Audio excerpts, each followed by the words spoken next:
Hello everyone. In my lecture, I will explain what is power factor. Okay. So, power factor is a very important term and everyone should know about power factor. Okay.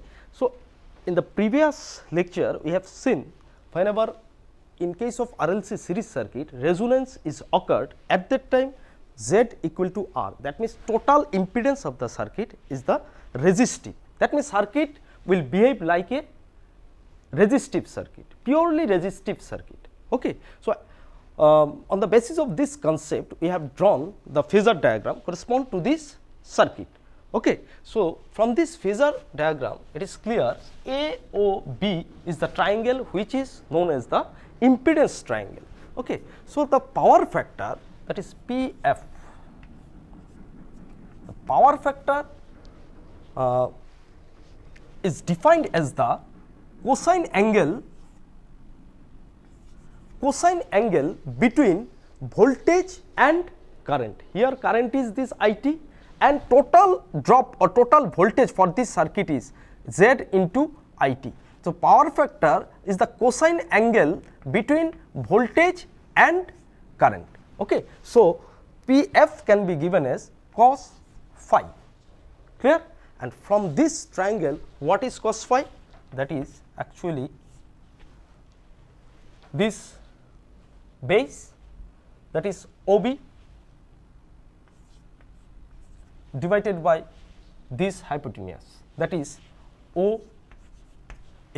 Okay, where OB is R into IT, that is VRT or R into IT, and OA is Z into IT. Okay, Z into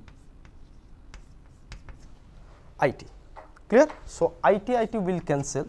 So, now power factor equal to R by Z, clear? So, this ratio is termed as the power factor of the circuit. Okay. So, power factor is the cosine angle between voltage and current. Okay. And from the derivation we can see that power factor is equal to ratio of resistance to impedance, clear? Now, the thing is that whenever resonance is occurred, then what will happen? Whenever resonance is occurred, at that time we have seen that total impedance of the circuit is equal to R. That is, circuit behaves like a purely resistive circuit. Okay. So, at that time Z equal to R. So, if Z equal to R, then what will be the power factor? So, obviously R, Z will cancel each other. So, at that time power factor is, so power factor at resonance equal to 1 at resonance, whenever resonance is occurred. At resonance power factor is 1, or we can say that unity power factor. So, from this concept we can define the resonance for a circuit like whenever circuit power factor is unity, at that time we can say that circuit is in resonance. Is that clear?